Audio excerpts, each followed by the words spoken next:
All right, welcome to another episode of Let There Be Talk. Today is April 11th. Is it April? Yes, it is. Sorry, I have just no clue ever what the date is, but it is April 11th. I know it is a Monday, so that means a new episode of Let There Be Talk. Brought to you by my podcast network, cactusradionetwork.com. Get all of my podcasts on the website absolutely free. You can hear Dark Fonzie, At Home with Byron Katie, The Grail, and Let There Be Talk at cactusradionetwork.com. Okay, it's episode 641, and it is another drummer today, but not just any drummer. This man is part of a two-piece onslaught known as Royal Blood. I saw this band back in, I think, 17-ish or 18, opening for Queens of the Stone Age at the Los Angeles Forum, and it fucking blew my mind. Just rocking. Bass and drums. That's it. Bass and drums up there, smashing it. My guest today is Ben Thatcher. He is the drummer in this two-piece masterpiece, and it was great to sit down and talk to him, man. What a story. Played in a Christian band at church, like at 10 years old. Back there playing every week for like 300 people in his church. His brother was in a Christian rock band. Then he gets turned on to a little Blood Sugar Sex Magic. Falls in love with that record. Way into Chad Smith. Loves John Theodore. Loved the Mars Volta. Then gets into a little Slipknot and all of that stuff. Metallica. And next thing you know, he's back there on the kit smashing it out. Playing arenas right now as we speak. Sold out the O2 Arena. Two guys selling out the O2 Arena. 30,000 people. Getting ready to do a U.S. tour. Coming over here, and I'm looking forward to seeing him. I cannot wait. I want to see him. I've only seen him once. Hopefully I won't be on the road. I mean, hopefully I am on the road. I do want to see him, but I want to fucking work. I love their records, man. The new one from 21 that a lot of people probably didn't even know came out because of a little thing called COVID, Typhoons. This record's smoking. Check it out. Of course, in 17, How Did We Get So Dark? And their debut, Royal Blood, back in 14. A lot of people go cuckoo for this band. And if you have not heard them, wow, I would be surprised. But if you haven't, you've got a new favorite band. I can't thank you enough for tuning in. I can't thank you enough for supporting Let There Be Talk and my Patreon. It means the world to me. Patreon.com/Dean Del Rey. I'm going to do a new bonus episode this week and a Zoom Fest. I couldn't get one in over the weekend because I was in Cabo San Lucas doing comedy, and they've got shit Wi-Fi down there, which is kind of a blessing and a curse. A blessing meaning like, okay, get my face out of the computer and look at this goddamn incredible landscape of the desert and ocean. You got the Sea of Cortez on one side, the Pacific on the other side. It all comes down to a tip down there, and it's just beautiful. I fell in love with Cabo San Lucas back in around 95, 6-ish, around there. I don't know, maybe a little earlier than that. I've loved it ever since. Old days. I was going there back, Sammy built that Cabo Wabo when no one knew what Cabo San Lucas was. It was just a spot where cruise ships came in and marlin fishermen guys went. And that was it. First time I went there, it was all dirt roads. The airport was outdoor. It was an outdoor airport. You just flew in. It looked like something that, one of those kind of makeshift drug drop-off airports. You flew in, you got out of the plane, you were just on the tarmac, it was hot as shit, and you were in the desert, and then you got into some bad old van with no shocks and drove on a dirt road for about 40 minutes, and then you rolled into this dirt town that had a Dairy Queen and a pharmacy, one pharmacy where all the, the cruise ship people come in and get their Vicodin and their Viagra. And then the Cabo Wabo, it was just, I was like, what is this? This is weird. Like, how did Sammy find this? And then I understood exactly what he saw in the place, and I've loved it ever since. I do love the other side a little more as I get older. As I'm an old man, I don't like that noise. I don't like that boom, boom, boom, boom, boom, boom, Squid Row dance clubs. I like to be on the other side. Todos Santos, all out there, Rancho Pescadero, all that beautiful Pacific side, even though it's got a lot of wind on that side, and I hate the wind. But, you know, it's a spot I could see myself, if I didn't do comedy, somehow trying to live out there with a KTM electric dirt bike, just eating fish tacos, checking out tortoises walking around. I love that shit, man. I love it. I love the desert, where, especially when you have the ocean right there. To me, that's it. You got full cactus, crazy. It's like Joshua Tree, but with an ocean. I love that. It's fucking, man, it's perfect. Anyway, great weekend. Chase Bernstein featured. She did a great job. Check her out on Instagram. And thank you to anybody that is new listening to the podcast that might have seen us out there. Got some great shows coming up. I will be shooting something for Netflix. 12 and a half years in. Pounding on the fucking doors. Doing the spots. Doing the work. And not really paying attention to it. Yeah, getting bummed once in a while. But reminding myself it's all about doing comedy. As the great Jerry Seinfeld once said, the reward is doing comedy. That's the reward. And I'll never forget it. I always keep that in my mind. And I love that quote from him. I don't know, I might be misquoting him, but it was something like somebody said, like, people forget, I got to get famous. I got to fucking do it. Now the reward is being able to get on stage every night and tell jokes. And that really is the truth. But May 4th, I've been asked to do Bill Burr and Friends from my great friend, Mr. Bill Burr. He has once again come through with just something incredible for me. And this guy's just gold in the comedy community. I could sit here for hours and tell you how many people he's helped and opened the doors for, and you don't even know. Just over and over and over. He's not one of those guys like, yep, looks like I helped 5 more people. He doesn't do that. He just silently rolls around, find out who's working their ass off, and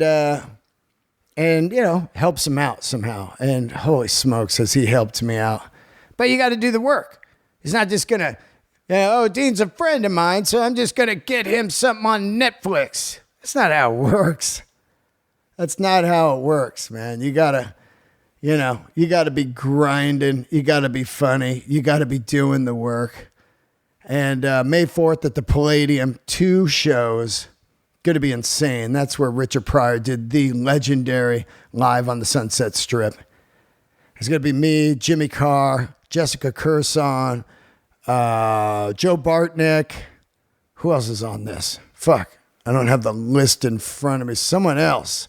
Oh, Ian Edwards. And a couple other people. Anyway, I can't wait. It's nerve-wracking. I'm not nervous. I just want to be fucking good. I just want it to be good. I always try to do the best that I can. I try to fucking go all out. And I'm looking forward to that. Got some friends, some Patreoners coming out to see it. I can't wait for that. Patreon.com/Dean Del Rey. Once again, also great merchandise on my website. We have the Gertie hoodie and sweatshirt. We have the Grail shirt. We have some Dean Del Rey Perry Shawl shirts. And the last of the Dark Fonzie collector item shirts. So get in on that stuff. DeanDelRey.com, tour dates and merch. And don't forget to catch me with Bill Burr in Sacramento in May, and also Oakland Coliseum. Got a brand new Oakland scarf. Going to be good times. Looking forward to seeing my man Club Soda Kenny will be out there. All right. I guess that's it. Is that it? By the way, Royal Blood has a brand new single out, Honeybrains, and they're about to start their U.S. Canadian tour. A little combination, so looking forward to seeing that. I can't thank you guys enough. Like I said before, let's get into it. We've got another drummer here, Ben Thatcher of Royal Blood. Candles are lit. How are you, bud? Yeah, not bad, man. Not bad. Glad to be back on the road and playing shows, getting behind the drums. It's great. Yeah. You know, I first saw you guys, a buddy of mine, and I went and saw you guys at the LA Forum with Queens of the Stone Age. And, nice. And you guys crushed it, man. That was the only time I've seen you so far because when you come through town, I'm usually on the road. But what a great night that was, huh? The Forum. Yeah, man, that was a super special show. We had a lot of fun. Touring with those guys was an absolute blast as well. Oh, yeah. I love those guys. John Theodore, what a killer, right? Man, he's brilliant. He's the best drummer in the world, John Theodore. And his vibe is cool, you know? Oh, yeah. He's the coolest dude out there, man. I love Josh. Josh is a god to me. He is the high watermark of art, you know? Yeah, he's a very, very great man. Now, I was digging into it and I was looking, it was funny because that's about the time I get turned on to you guys on the How Do We Get So Dark record. It's funny because I've been following you ever since, but pretty much I was looking at your career. You guys have got to do all of the dream gigs. Speaking of the Fillmore, you know, you did like Glastonbury, you did Reading, you've done Coachella, just all the great festivals, man. That's incredible, right? When you're a kid growing up thinking about like, oh God, might play the Reading Festival one day, like Metallica, you know? Yeah, man, it's something that we never thought we'd get to do. And it's something that still is unbelievable to think that we've done it. And yeah, I mean, we take each gig as it comes. And so all of them kind of merge into one almost, because we play our last show like it's our last show, you know. And so those massive gigs, although there's obviously a big title on them, being Reading Festival or Glastonbury or whatever, you know, they're still just as important to us as the smaller shows, and because, you know, we put our all into every show that we do. Now, starting out on drums, who was it for you when you were growing up? Because you obviously grew up in a different era than me. I'm 56. Of course, it's Zeppelin if you're a drummer, and it's Rush, you know, and that kind of stuff. But you're not really one of those type of bands. So what was it for you? Was it just more dance hall grooves and stuff like that, like Emotional Rescue, Stones, Four on the Floor stuff? To be honest with you, I grew up on Chad Smith. Oh, great. He was my go-to, and Dave Grohl, and then obviously Taylor Hawkins, but John Theodore as well, man. He, you know, when I heard the first Mars Volta record, the drumming on that like you can't replicate that, man. It's unbelievable. And so, but I guess Chad from a really young age, I had one of his videos, like a VCR of him doing something I can't remember what it's called now. I can't remember, but he was like in some studio in LA playing Blood Sugar Sex Magic, and yeah, it just blew my mind. And it was when like, I saw that, I just wanted to learn that record. And what do you do? Do you go out and get a drum kit right away, or do you play anything before the drums? Now, that time I had a drum kit. I had a drum kit from the age of 6. Wow. It was all I wanted to do. And even before that, I was on like pots and pans, and yeah, always tapping away. Were you going out and seeing live music young, or were this, you know, because some people live in areas where there wasn't a lot of concerts, but were you able to go see like the Chili's and stuff like that? When I was a little bit older, I was, but I grew up I cut my teeth playing at church, and that was the gig that I would do every week in front of like 300 people from the age of 10. And that's how I kind of got drumming on a regular basis. And I guess that's how I got into performing in front of people and being comfortable behind the drums.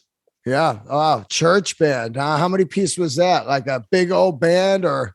It changed every week. It was it was like a small community church, so it wasn't that big, but it was like Christian rock, we would call it, I guess now. But Wow, you grew up in obviously a religious family. Were they kind of one of those families that were anti-rock, or were they cool with it? My parents weren't musical at all, so my brothers were, and they were in a Christian rock band actually called Delirious. Oh wow! Yeah, who got to like tour with Bon Jovi and Bryan Adams, and it was kind of fun. I didn't really have a very good musical education because I was just surrounded by religious rock, I guess, and then I kind of was into pop music growing up. Like I remember one of my first albums was Britney Spears's first record, but it was stuff that I could drum along to. You know, I love drumming along to that kind of music.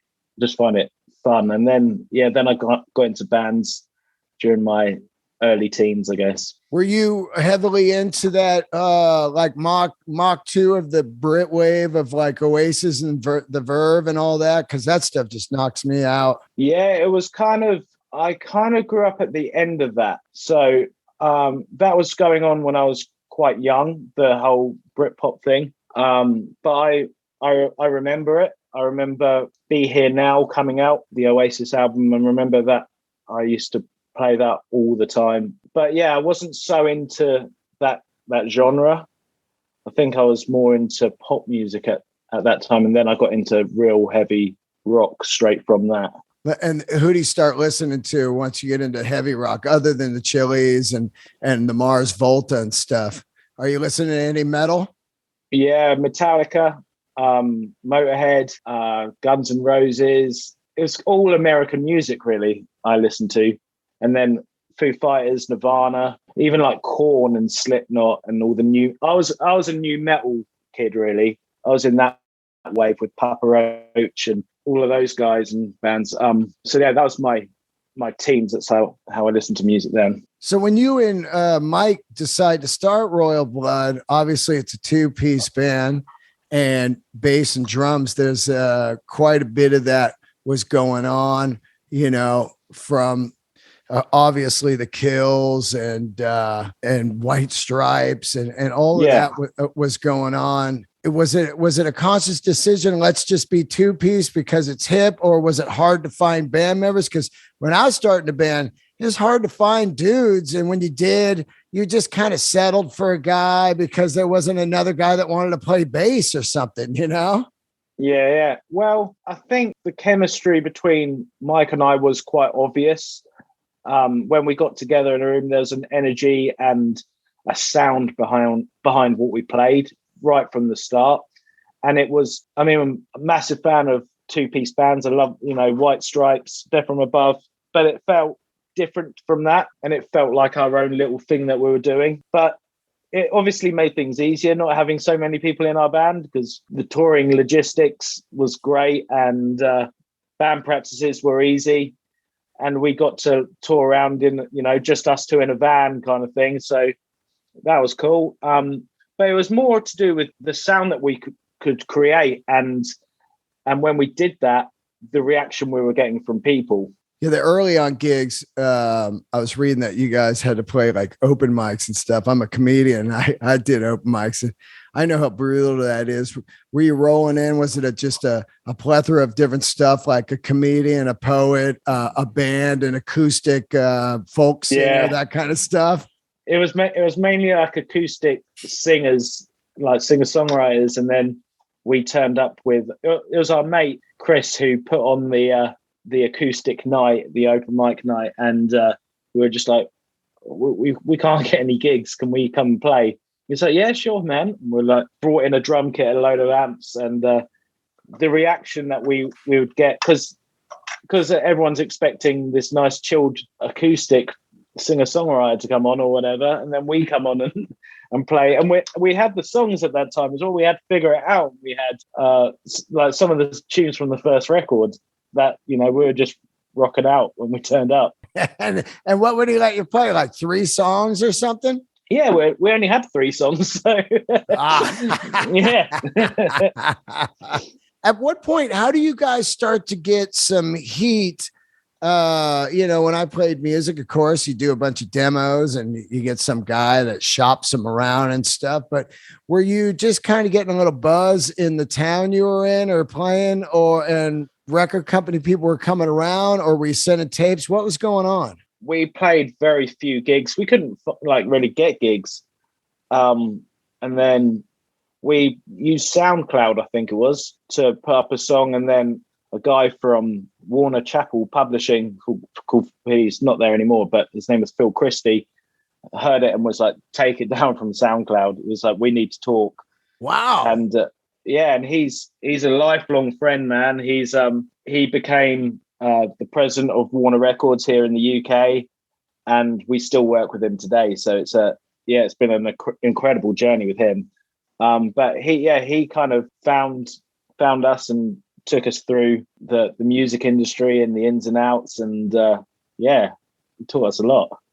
Man, that's amazing to think about. Like the platforms that bands have these days. Of course, SoundCloud, there's millions and millions of people on there, but the reachability of it with a quote unquote A&R guy now, back in the day, an A&R guy had to hear about a band, or he would be combing nightclubs around LA. Ooh, I saw this band opening last night. And then, but now they can just kind of check out Bandcamp or SoundCloud all day. They can just sit in their pants, can't they? And just listen to music, and it's actually a lot quicker for them, isn't it? But saying that, it will take a lot longer because there's so much shit out there as well, and so much to plow through. Because anyone can make a record now in their bedroom. I mean, I've made 12 under different names, still trying to get signed, man. Yeah, right. Yeah.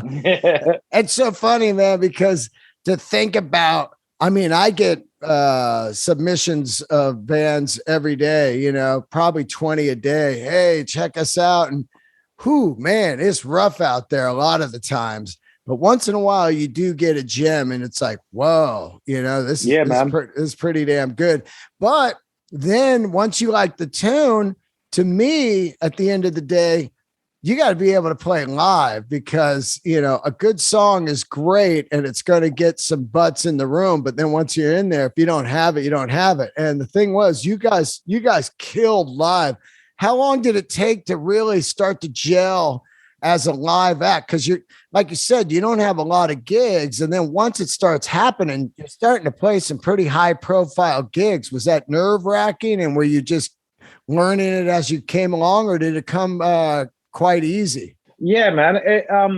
We're a live. Sorry, I just let her out. We were a live band first, really, before anything. But not with a lot of gigs under your belt, though, right?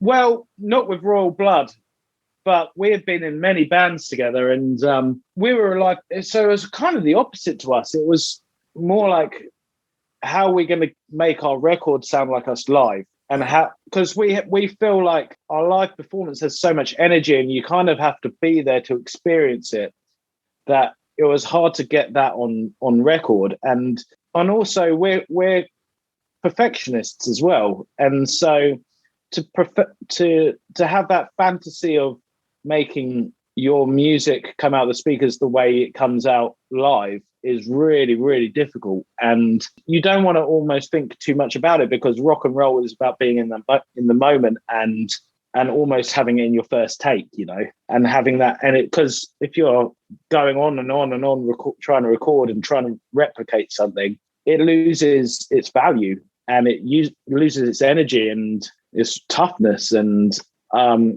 for instance, our Figure It Out is arguably our best song and the most popular. And that song was, when we started to play that live, Mike didn't have any lyrics. That's where Figure It Out came from, because he would just be like, da, da, da, da, da, I'll just figure it out, and so that was the happy-go-lucky mentality of the band. Really, it was like, well, we'll figure this out. Let's just play. And we recorded that song and a couple of others before it was when the band first started. It was in between Christmas and New Year's because that was the cheapest time to get a studio. And it was just our mate Tom recording us. And we recorded 4 songs, I think, and Figure It Out being one of them. And when we got signed and were putting the album together, we're like, well, this song's obviously going to go on, but like, do we re-record it? And we tried re-recording some of them, and we're like, this is like, we've lost our minds here, because when we did it back then, and kind of the cheapness and the speed of it all made it so cool that you couldn't go back and do that again. And it was just us in that moment, in that time. And I think we've learned from that, like going on, even this latest record, it's quite a move from and a departure from our first record, but it's us captured at that time. And it's what we wanted to do, and where we, we're trying to do something a little bit different. And it's just screenshots almost of who we are and what we want to do.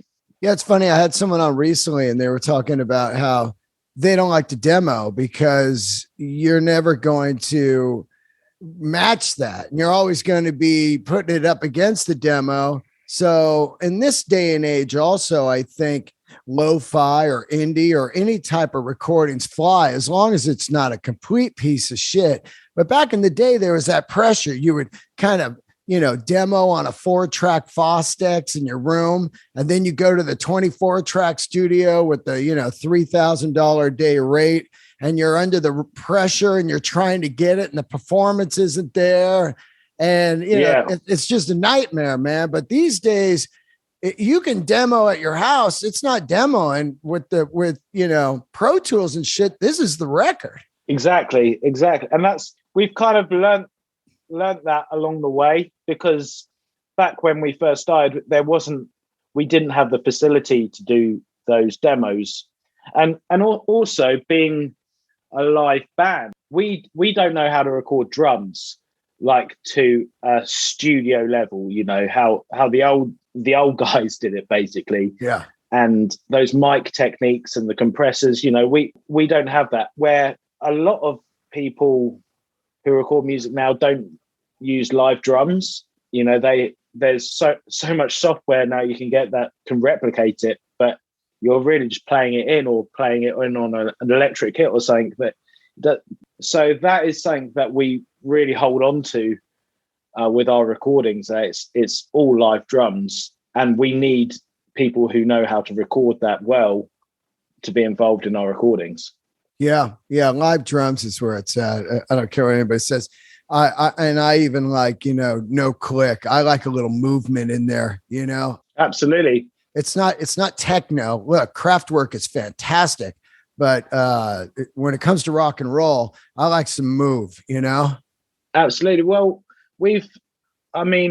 our recordings, we've done a lot to click, which is fine, because it's like, I actually quite enjoy playing to that, but live, we don't ever use any click. There's none of that. There's no tracks going on for us. But with the latest record has a lot of production and some like strings and stuff. So it's been an interesting and a real development on our playing to include those bits in and do those bits without using track and stuff, which has become quite fun. Now, you guys have the unfortunate of a lot of bands like Pearl Jam and some other records that I really liked in 20 that came out during COVID. And I refuse to let these records, die because of what happened, and Typhoons is fantastic. And thing is, it's a record that needs to be heard by people, because all these bands, they held on to their records for so long. It's all what you could do. You're like, well, we'll just hold on to it a little longer. And after a while, you're like, it's been a year. We got to get it out. Yeah, absolutely. And then the records just disappear, which is a goddamn shame. So, I shout these records out at all times because there was some magic made in 2021, Oh, absolutely. I hope that when we play live, it will remind people of that though, and people will go back to it because it's quite new for people to hear these songs played live, and it's still new for us to play them. It's still really exciting. It also is how we play them live is always going to be a bit tougher and a bit rawer. So I just hope that when we do this tour in the States, that people will go back and listen to that record and be reminded by it. Yeah, absolutely. It's got to be heard because it's a great record. Now, Josh Homme gets involved with this, and you guys go record at his studio, correct? Yeah, absolutely. That was very early on. Does this happen from being on the road with Queens? Does he say, "Hey, I'll do your new record" or something? Yeah, not that, but we became real good pals with those guys, and we're on the road for a long time with them. And Josh is a great friend, and he was someone that we always, thought of working with, and we love all the records that he's produced and been involved in. So we wanted to just get involved with him, and it was quite a natural, thing to happen for us. And it was right at the start of the process of writing, and we had a few bits. We had, Boilermaker was almost there, and he helped us get that into place, and we had a couple more songs that are now B-sides on the record. But we kind of didn't know what to do, what direction we were going in, and he worked in a brilliant way with us that was like, you guys can play, just play, and I'll just be here and listening and overseeing kind of thing. And it was just pressure off, and it was just a load of fun, really. We had a really good time doing that. It's funny too, because you were on the tour where Josh and Queens, they took a total different turn with that record that you were on the tour with, Oh yeah. And some people can knock it and some people can love it or whatever, but I love a band that's like, nah, you're not gonna, lock me into a box. Absolutely. With that record as well, I think it's brilliant because, again, hearing it live, it sounds different to the record, and you can really hear those songs and the songwriting that's gone into them, and it's brilliant. It's just absolutely brilliant. Yeah, I mean, it's also brilliant just to, not be doing the same record every time like a lot of bands do. There's only two bands or three really: Motorhead, Ramones, and AC/DC, and Slayer. Those are the bands I want to do the same thing. But Queens is a lot like Metallica, where they're like, you know what? We're going to do a record with Lou Reed. You know what? We're going to do a record with no solos or whatever. And it's like, I don't care what you think. I've already made Ride the Lightning. Now go listen to that if that's what you need. Absolutely. I mean, that was the same thing with us with Typhoons. People were, we could easily make something that sounded like the first record, but we're like, that doesn't fulfill us as creatives. That, we want to push ourselves to the limits here and explore other places and put strings and put things, people go, you're a two-piece, that, and we're like, fuck that. We can do whatever we want. When you're in the studio, you do whatever you want to do. Yeah. You ever heard of Bohemian Rhapsody? Yeah, exactly. Dummies. Yeah. I really like Typhoons too. It has kind of a flavor of some early Queens with some Muse and some 70s disco, which I love. I love disco. I love the Bee Gees. Yeah, man, I love that shit. When it comes on, that first of all, disco is some of the greatest songwriting ever because the hooks are massive, man. Absolutely. And with that, like, everything's real on disco music. Everything's played in. All the drums that almost sound electronic now. Everything is feel when it's groove, and it's bringing everything together, and it's incredible. It is. I was just talking about it last week. Those are humans playing those instruments on that shit. Earth, Wind, and Fire. That is humans. Yeah. It's wild. People just they just take that for granted now. It's so good. And the landscape of the tracks is so great that no way would you think that's humans. Exactly. If you go YouTube Earth, Wind, and Fire and watch them play live, you're like, Whoa, Yeah. man. Yeah. I love that shit. And at the same time, I love Gary Newman. Like Cars is just fantastic. That's like a techno-y kind of weird dance floor Studio 54 type of jam, Yeah. Yeah, man. All that shit's great. Now, you guys had the honor of being on the Black Album, tracks. Metallica put out a box set and an anniversary of the Black Album. And then all these artists got to do their own interpretations of songs on the Black Album.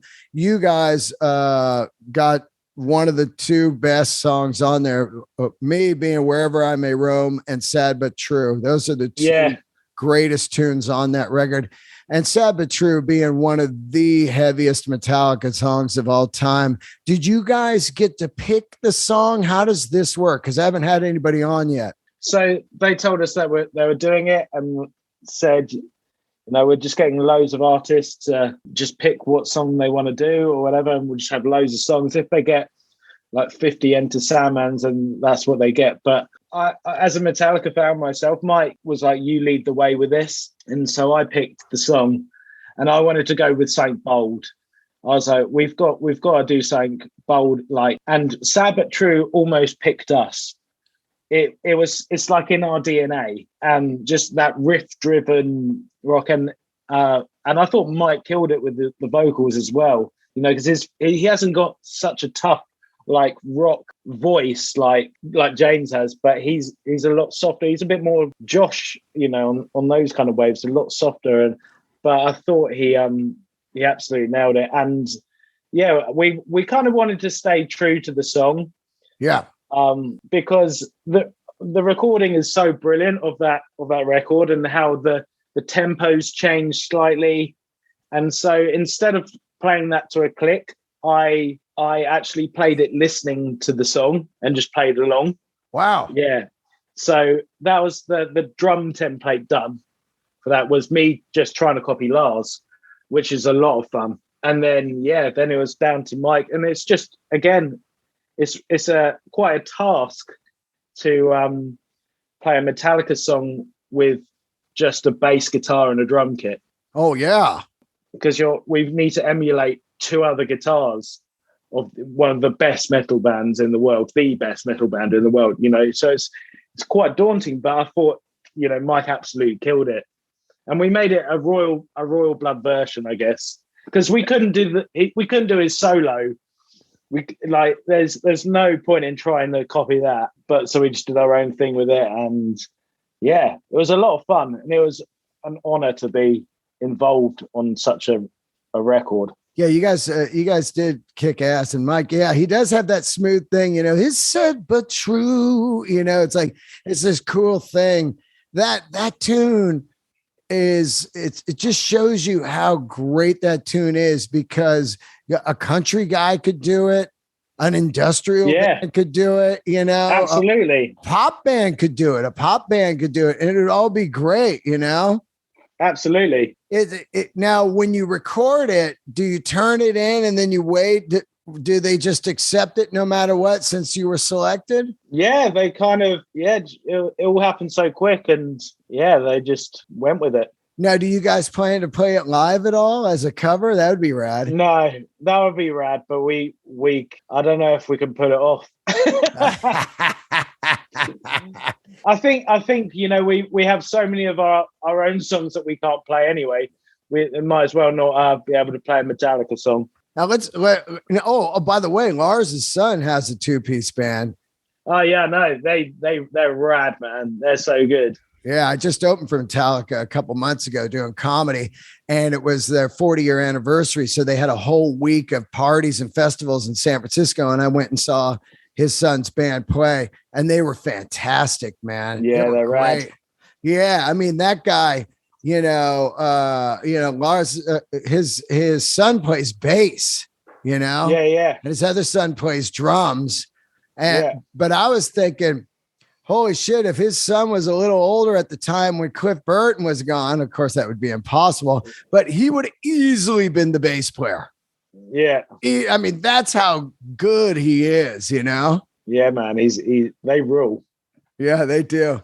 Now, something really cool happened to you guys that just, I mean, had to just knock you out. But when you won the Brit Award, Jimmy Yeah. Jimmy Page gave you this fucking award. Jimmy Page to me is the best. There's no one ever, ever, ever will come close to him. What was that like? Did you get to talk to Jimmy, or did he hand the award to you and you cruise off? We have a real funny relationship with Jimmy. He's we always see him at award ceremonies, and it's because either we're presenting him an award or he's presenting us one. So we have this funny thing, but he's a fantastic guy. He's been to a load of, he came to our first show in New York. He's a guy that when you see him, I don't know, there's a comfort in seeing Jimmy for me.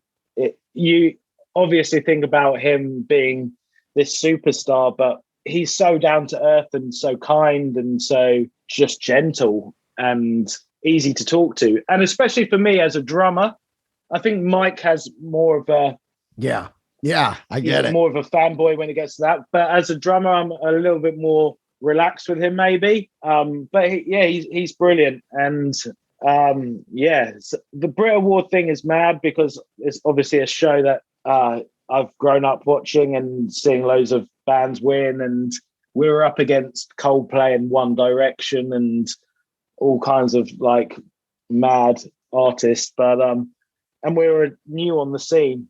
We had one record, and it was pretty crazy to win that. That's fucking awesome, man, to beat all those guys out. And then Jimmy Page gives you the award. It's like, I know. You got to be going like, am I fucking even alive? Is this real? It's a dream, isn't it? It's a dream. Oh my God. Did you get a photo with Jimmy? I have a few, yeah. Jimmy is this is a bit of a story, but Jimmy once came to we had a birthday meal with him, and he came along, and there's a picture of both me and Jimmy eating birthday cake together.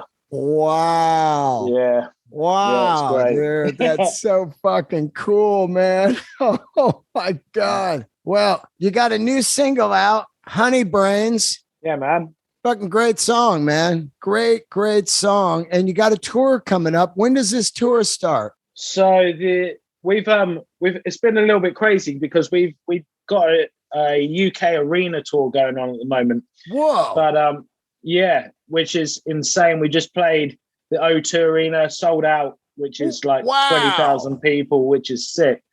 But it's been on its like highs and lows of this tour, because going back after like 2 years almost, isn't it, of not playing any tours. The first show back was incredible, and then our second one got cancelled in Paris because there was a protest going on, and they had shut all of our lorries with all of our stuff into a compound, and so we couldn't play that show. And then the latest one we played, we just come off stage at the O2, and Mike was struggling a little bit with his voice at the end, and he was like, I should take a test for COVID, and it turns out that he was positive. God. And so we had to we had to reschedule. Well, at that time we had to cancel everything, and we've got such a great team, and they've managed to reschedule these dates. It's pretty hard to reschedule an arena tour with all the trucks and everything that goes into that, all the production. But we're hopefully getting back on the road, do another 3 dates from Sunday, and then the following Sunday we fly over to Toronto to start our US / Canada tour, and we're around for 6 weeks, I think, which we can't wait to do. Wow. Now, where are you playing in LA? We're doing quite a few in California, actually. I actually can't remember. But we're playing, I think it might something like that. And then we're playing in Anaheim and San Diego as well. Yeah, I'm gonna come see you, man. Absolutely. Yeah, come on down. That'd be great. Are you a big comedy fan? You like any stand-up comedy? Absolutely. Yeah. Both me and Mike are big into it. So. Oh yeah. Who do you like? I mean, we're big fans of Ricky Gervais. Oh yeah. But we're into like Brass Eye and Alan. Does Alan Partridge come over to you? Is that I haven't seen him. Okay, Steve Coogan plays his character called Alan Partridge. It's brilliant. But I'm a big American Office fan as well, so I love all of that. How about Jimmy Carr? You like Jimmy Carr? He's very good at comeback, so isn't he? What's it called? Yeah, like crowd work. Yeah, crowd work. Yeah, he's the best at that.